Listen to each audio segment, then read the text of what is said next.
বীর চট্টলা টিভি। আসসালামু আলাইকুম। বীর চট্টলা টিভি থেকে আমন্ত্রণ জানাচ্ছি। আমি তানিশা সুলতানা আফিফা। দীর্ঘদিনের আন্দোলন ও সংগ্রামের পর চট্টগ্রামে এসে রাজনৈতিক সমাবেশে অংশগ্রহণ করেন গণ অধিকার পরিষদের সভাপতি নুরুল হক নূর। সমাবেশে তিনি বলেন, আওয়ামী লীগের নির্যাতনে আমাদের অনেক নেতা শহীদ হয়েছেন।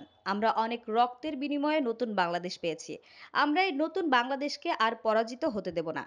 আমরা দেশের স্বার্থে যেকোনো ত্যাগ স্বীকার করতে প্রস্তুত আছি।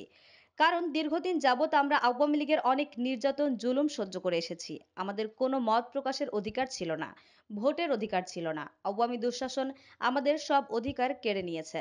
তিনি অভিযোগ করেন, বর্তমানে ফ্যাসিবাদের দোসররা আওয়ামী লীগকে পুনরায় প্রতিষ্ঠিত করার নীল নকশা আঁকছে, যা বাংলার ছাত্র জনতা কখনোই মেনে নিবে না। গণ অধিকার পরিষদ এ ধরনের কোনো অপতৎপরতা মেনে নেবে না বলেও হুঁশিয়ারি দেন তিনি।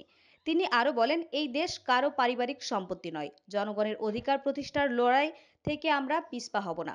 সমাবেশে গণ অধিকার পরিষদের কেন্দ্রীয় নেতৃবৃন্দ সহ চট্টগ্রামের বিভিন্ন উপজেলা ওয়ার্ড পর্যায়ের নেতাকর্মীরাও উপস্থিত ছিলেন।